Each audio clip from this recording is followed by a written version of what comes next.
Hello friends, welcome to exam B पर आपका स्वागत है। बेसिकली एक जो पेपर है अभी हमारा कंडक्ट हुआ है स्टेनोग्राफर का, ईपीएफओ में एनटीए ने कंडक्ट कराया है। ठीक है, 1 अगस्त को उसका पेपर हुआ है। 2 शिफ्टों में पेपर था। तो उसमें बहुत सारी जो चीज़ें थी, जैसा कि सिलेबस में बोला गया था, मतलब सिलेबस तो ऐसा सच कुछ उन्होंने डिफाइन ही नहीं किया था। एक जीए का पोर्शन रखा था, एप्टीट्यूड बोला था और एक इंग्लिश बोली थी। और उसमें मतलब हर क्वेश्चन 4 मार्क्स के होने थे, इंग्लिश में 100 क्वेश्चन आने थे। ऐसे करके उसमें 50 और 50 करके टोटल क्वेश्चन थे। ठीक है, तो क्वेश्चंस इस तरह से डिवाइड उन्होंने ये भी नहीं बताया था इंग्लिश में बेसिकली कितना पूछा जाएगा, कौन सा पोर्शन आएगा। और प्रीवियस ईयर में भी ऐसा कुछ था नहीं जिससे हम कुछ प्रॉपर एनालाइज कर पाए। तो बहुत से बच्चों के लिए जिनका अभी पेपर एसएसए का होने वाला है, ठीक है, तो उनके लिए कौन कौन से टॉपिक्स इंपॉर्टेंट होने वाले हैं। जो हमारा स्टेनोग्राफर का पेपर था उसमें कौन से टॉपिक से क्वेश्चंस आए हुए हैं, तो उसको 2 दिन पूरा मतलब अच्छे से एनालाइज किया है। जो शिफ्ट अलग अलग शिफ्ट थी उनके पेपर्स को देखा। देन एक जो हमारे प्रोबेबल टॉपिक्स क्या हो सकते हैं उसको लेकर यहाँ आ रहा हूँ। और जो एग्जाम था उसका भी एक एनालिसिस, ब्रीफ एनालिसिस होगा। बेसिकली जब आंसर की आ जाएगी तब एक जो ओवरऑल होलिस्टिक जो एनालिसिस होना चाहिए वो तब किया जाएगा। अभी एक ये प्रोबेबल एनालिसिस होगा। ठीक है, मतलब 100% जो आप सोचो कि यहीं से सब सही हो, ऐसा नहीं है भाई। अभी देखिए क्या है कि इंग्लिश में क्या था, वहां पर आया था, पैसेज आया था। ये बेसिकली ज़्यादातर इनमें 10-10 के सेट बने थे, सब में 10-10 क्वेश्चन ही थे। ठीक है, पैसेज इजी आया था, एक में तो टेस्ला के ऊपर आया था। ठीक है, और आपका अगर अलग शिफ्ट में कुछ पढ़ा हो तो आप अपना कमेंट बॉक्स में जरूर लिख दीजिएगा कि मेरे वाले शिफ्ट में पैसेज में ये क्वेश्चन आया था। पैसेज इजी था ओवरऑल। मैंने मतलब ज़्यादा बच्चों से तो नहीं, 5 से 7 बच्चों से ही सिर्फ बात की है। लेकिन उन बच्चों से मैंने इंग्लिश के बारे में जब पूछा तो उनका ये कहना था, सर इंग्लिश जो एमसीक्यूज थे उसी से हम एलिमिनेट कर सकते थे। मतलब इंग्लिश एज सच बहुत हार्ड नहीं आया था अकॉर्डिंग टू देम। ठीक है, उनके अनुसार। भाई मैं इसमें मेरा कोई कमेंट नहीं है क्योंकि पेपर अभी एज सच पूरा हाथ लगा नहीं है तो बता नहीं सकता हूँ। उसके अलावा एक चीज़ उन्होंने बताई कि स्पेलिंग्स जो होती है, ठीक है, मिस स्पेल्ट आया था। तो वो भी कह रहे थे काफ़ी इजी था और कई सारे वर्ड्स तो ऐसे थे जो पेपर में ही मतलब जो क्वेश्चंस थे उसमें ही अलग अलग जगह पे मिल गए उनको। ठीक है, पैराजम्बल भी वो कह रहे थे कि ऑप्शन से इजिली एलिमिनेटेड थे, ये 5 आए हुए थे। ठीक है, और दूसरे शिफ्ट में भी 5 ही थे। वो कैप की बात करें तो वो कैप भी जो आप पढ़ते आ रहे हो, जर्नल सा जो वनडे एग्जाम से पूछा जाता है वहीं से आया था। तो वो कैप्स मतलब घबराने वाली बात नहीं है। इंग्लिश अभी तक नॉर्मली ही आ रही है, मॉडरेट आप कह सकते हो, टफ नहीं है। क्लोज टेस्ट भी बहुत इजी था। नरेशन जो पूछा गया था, नरेशन के 10 क्वेश्चंस आए हुए थे। ठीक है, अगर आपने 10+2 में अच्छे से इंग्लिश वगैरह करी हुई है तो नरेशन इजीली डुएबल था। ठीक है, एक्टिव पैसिव में भी नॉर्मल से जो क्वेश्चन पूछे गए थे, बहुत ज़्यादा हार्ड एक्टिव पैसिव भी नहीं पूछा गया था। देन अगर बात करते हैं हम यहाँ पर एरर डिटेक्शन की बात करते हैं। ठीक है, एरर डिटेक्शन में सबसे ज़्यादा जो एरर आई थी वो प्रीपोजिशन से देखने को मिल रही थी।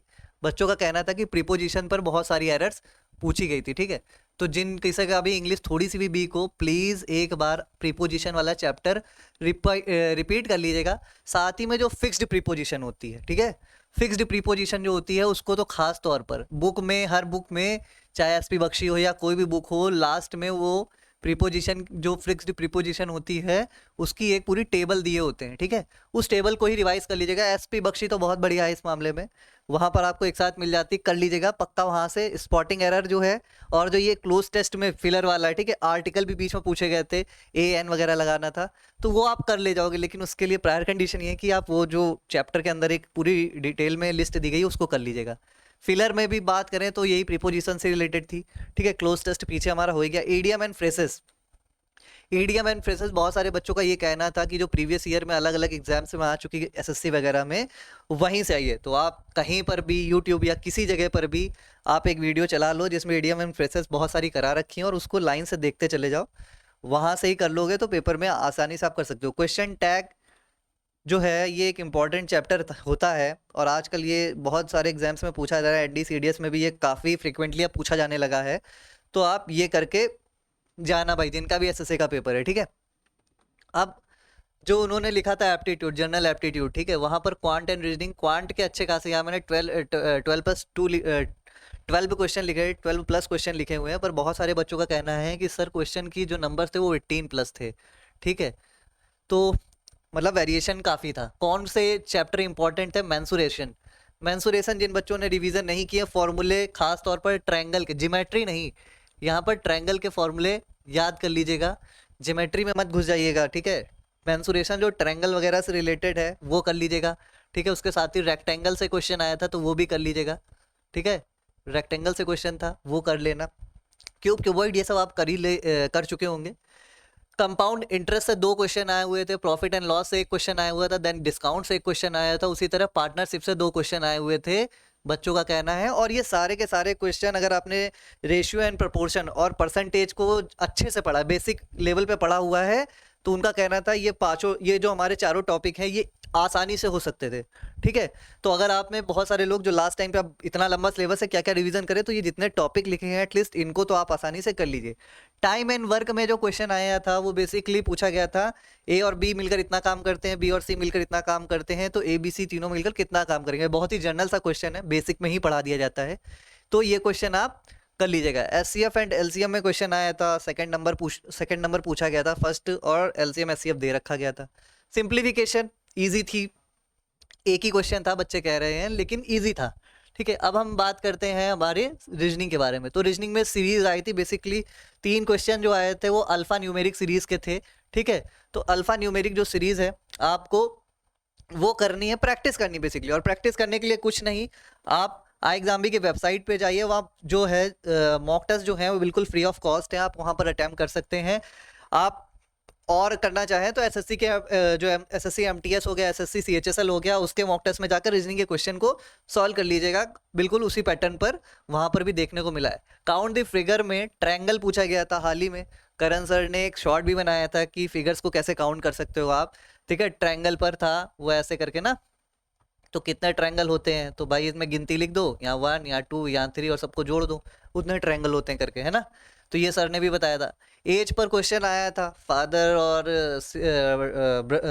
और सन के हिसाब से था, तो वो भी क्वेश्चन बेसिक लेवल पे था, आप आसानी से कर सकते हो, ठीक है। कोडिंग डिकोडिंग थोड़ी सी टफ पूछी थी, क्योंकि टाइम एक्चुअली में उतना नहीं था, इस हिसाब से टफ थी। लेकिन ये अगर आपकी स्पीड अच्छी है, एक्यूरेसी अच्छी है, तो ये क्वेश्चन यहाँ से भी जो 2 क्वेश्चन आए हुए थे वो आप कर सकते थे। ब्लड रिलेशन, फिर से जो ब्लड रिलेशन था वहाँ पर एक मतलब काफ़ी लंबी चेन दी गई थी, तो जिन बच्चों का भी ब्लड रिलेशन थोड़ा सा भी उनको डिफिकल्ट लगता है, एक बार रिवीजन जरूर कर लेना। ऑड एंड आउट इजी था। डायरेक्शन आप लोग जानते हो, डायरेक्शन के क्वेश्चन लेंदी होते हैं देखने में, बट उनको आप अगर सॉल्व करते हो तो बहुत आसानी से हो जाते हैं, ठीक है। अब हम बात कर लेते हैं हमारे जनरल अवेयरनेस वाले क्वेश्चन पेपर की। तो वहाँ पर क्वेश्चन अच्छे खासे मतलब मॉडरेट से ऊपर ही लेवल के थे, बहुत इजी भी नहीं थे। 15 से 18 क्वेश्चन तो ऐसे थे जो आप आसानी से मतलब कोई भी बच्चा जिसने मतलब अभी 1-1.5 साल से पढ़ाई नहीं भी की हो वो भी जाके बैठ जाएगा, तो 15 से 18 क्वेश्चन तो कर लेगा, लेकिन उसके ऊपर उसकी हालत खराब होने लगेगी। जैसे यहाँ पर पूछ लिया था जो नेटो है हमारा, ये कौन सी डेट को स्टैब्लिश हुआ था, ठीक है। उसके अलावा जो हमारी नॉर्थ ईस्ट की जो कैपिटल्स हैं, है ना, तो सबको पता है भाई, ईटानगर अरुणाचल प्रदेश है ना, उसके बाद आसाम वगैरह, शिलोंग वगैरह, इम्फाल वगैरह, वो लाइन से लगानी थी, ठीक है। तो उसके बाद करंट अफेयर बहुत से बच्चों में था, कितने दिन का करना है, 6 महीने का करंट अफेयर करना है, लास्ट 6 मंथ का करंट अफेयर कर लेना। दिसंबर में एक्चुअली में एक वेन्यू पूछा था, इवेंट के बारे में पूछा था कि कहाँ पर वो इवेंट ऑर्गेनाइज हुआ है। उसके अलावा तो आपको क्या करना है, यूट्यूब पे या कहीं पे भी सिर्फ सर्च करना है कि important events between December to July, ठीक है, जुलाई डाल देना, तो जितने भी इंपॉर्टेंट इवेंट्स होंगे वो लाइन से आ जाएंगे, उसके बारे में बताया होगा, एक पेपर पे लिख के याद कर लेना, एक क्वेश्चन तो यहाँ से आप आसानी से सॉल्व कर लोगे। देन स्कीम्स पे क्वेश्चन आया था, स्कीम्स पे कौन से क्वेश्चन करने, तो बजट पर जितनी भी स्कीम्स के बारे में डिस्कशन किया गया है, हाईलाइटेड स्कीम, ठीक है, नारी सम्मान पत्र करके वो कर लेना, और उससे रिलेटेड 1-2 स्कीम्स और कर लेना। उसके बाद थीम याद करनी है, तो मार्च, ठीक है, अप्रैल, मई एंड जून और जुलाई, ये 5 महीनों में आपको खास तौर पर उल्टा जाइएगा, जुलाई की से मार्च की तरफ बढ़ना है आपको। तो जुलाई में जैसे 29 जुलाई को हमारा क्या होता है भाई, नेशनल टाइगर डे होता है, ठीक है, तो वहाँ पर उसकी थीम क्या थी। उसके बाद जून, फिर मई में जो लेबर डे होता है, इंटरनेशनल लेबर डे, उसकी थीम क्या थी। अप्रैल हो गया, मार्च हो गया ना, वाटर कंजर्वेशन डे हो गया, अर्थ कंजर्वेशन डे हो गया, इन सब की थीम क्या थी, ठीक है। इंटरनेशनल वुमेन्स डे, ठीक है, उसकी थीम क्या थी, ये कर लेना। क्वेश्चन बहुत पूछा जा सकता है मतलब यहाँ से क्वेश्चन, ठीक है, ये प्रोबेबल टॉपिक है। उसके बाद कंप्यूटर में क्या था, तो कंप्यूटर में बेसिकली सॉफ्टवेयर के बारे में पूछा था, उसके अलावा ये पूछा हुआ था कि इनमें से कौन सा सर्च इंजन नहीं है, उसके बाद एक क्वेश्चन आया था इनमें से कौन सा वायरस नहीं है, उसमें से एक और क्वेश्चन आया था कि भाई फर्स्ट जनरेशन में किसका यूज़ नहीं होता था। तो आप ये सारे क्वेश्चन तो बेसिक लेवल पे है। अगर आपने अश्विनी सर की कंप्यूटर की क्लासेस जो यूट्यूब पे पढ़ी हुई हैं, या आप में से जो भी पेड यूज़र रहे हैं उन्होंने अगर ली है, तो ये सारे क्वेश्चन वो उन्होंने बहुत बार फ्रिक्वेंटली करा रखे हैं, ठीक है। फिर हिस्ट्री की बात करते हैं, तो हिस्ट्री में एंशियंट हिस्ट्री से क्वेश्चन देखने को मिले हैं। मौर्यन जो थी, मौर्य एम्पायर था हमारा, ठीक है, 300 BCE से 200 BCE तक। तो वहाँ पर उनकी कैपिटल वगैरह क्या थी, यहाँ एल गायब हो चुका है, कैपिटल लिखा हुआ है, ठीक है। डॉक्ट्रिन ऑफ लैप्स क्या था, सब्सिडरी अलायंस क्या था, ठीक है। तो ये सारी चीज़ें आई थी, मतलब ये भी काफ़ी इजी था। अगर आपने एक बार भी अच्छे से पूरी हिस्ट्री कर रखी है तो केवल फैक्ट पे क्वेश्चन था, ठीक है। फिर ज्योग्राफी में एस्ट्रोनॉमी पर क्वेश्चन आ गया, एस्ट्रोनॉमी पर क्वेश्चन आ गया था, ठीक है, जिसमें क्रोनोलॉजी में लगाना था जुपिटर, सैटर्न, यूरेनस और नेपच्यून को, ठीक है। उसके अलावा क्या आया था, जितनी भी इंपॉर्टेंट रिवर सिस्टम है अपनी, जैसे नॉर्थ इंडिया की और साउथ इंडिया की, उसमें ईस्ट फ्लोइंग कौन सी, वेस्ट फ्लोइंग कौन सी, आपने ये याद कर रखी हैं तो हो जाएगा। फिर गंगा और इसकी जो ट्रिब्यूटरीज हैं, अगर आपने वो कर रखा है तो भी हो जाएगा, मतलब यहाँ से क्वेश्चन थे।